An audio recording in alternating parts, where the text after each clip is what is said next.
রংপুর জেলায় বিকেল থেকে রাত পর্যন্ত চলছে কারফিউ। এ সময় জরুরি প্রয়োজন ছাড়া ঘর থেকে বের হচ্ছেন না নগরবাসী। বিনা কারণে বের হলেই সেনা ও পুলিশের চেকপোস্টে তল্লাশির মুখোমুখি হচ্ছেন তারা। ফলে কাজে যেতে না পেরে বিপাকে পড়েছে খেটে খাওয়া নিম্ন আয়ের মানুষ। কারফিউ শিথিল হলে দোকানপাট ও বাজার সীমিত সময়ের জন্য খোলা থাকছে। এতে খানিকটা দুর্ভোগে পড়তে হচ্ছে সাধারণ মানুষকে। এদিকে যান চলাচল ও সরবরাহ কম থাকায় বাজারে বেড়েছে সবজি সহ নিত্যপণ্যের দাম। রংপুর থেকে আব্দুর রহমান রাসেলের তথ্য ও চিত্রের ডেস্ক রিপোর্ট। রংপুর জেলা ও মহানগরীতে চলছে কারফিউ। এতে বেশি বিপাকে পড়েছে শ্রমজীবীরা।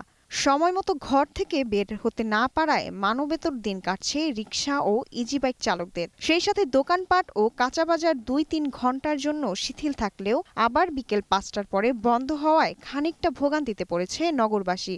তবে সীমিত আকারে ইন্টারনেট সেবা পাওয়ায় কিছুটা স্বস্তি মিলেছে।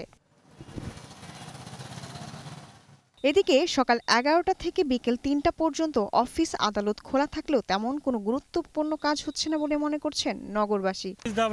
আর্মি দাবড়াইতেছে, আমাদের পেট তো চলে না, আমরা খাই কি? এই যে 2 ঘন্টা 3 ঘন্টা গাড়ি চলে, গাড়ির জমা ওঠে না, আমাদের খাওয়া হয় না। পয়লে কিস্তি দিন যাই আনি দিন খাই, গাড়ির জমা এলো ঠিকভাবে হয় নাই, এই টাকা দিব কই থেকে? এই গাড়ি চালাই তো দেওয়া লাগবে। থাকো সাধারণ মানুষ যারা দোকানপাট সবকিছু বন্ধের কারণে অসহায় জীবনযাপন করতেছে।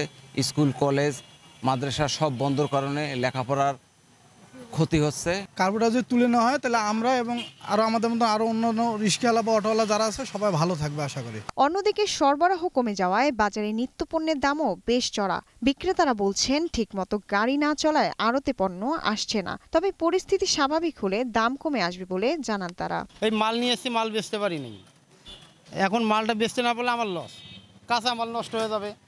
আর যদি বেচতে পাইতাম আমি 2 টাকা আমি কামাই করতে পাইতাম। তো এরকম হলে তো আমরা গরিব মানুষ মারাই যাব। 10টা থেকে 5টা তো সীমিত টাইম, এর মধ্যে আসলে দোকান খুলতে বা বিজনেসের চালু করতে আর বন্ধ করতেই টাইম চলে যায়।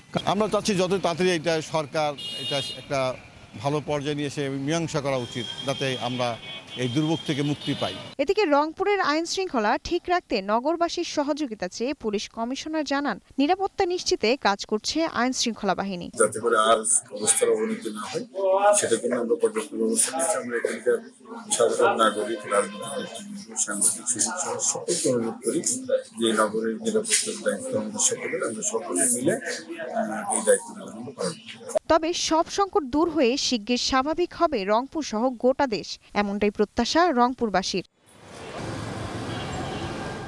Global television news desk.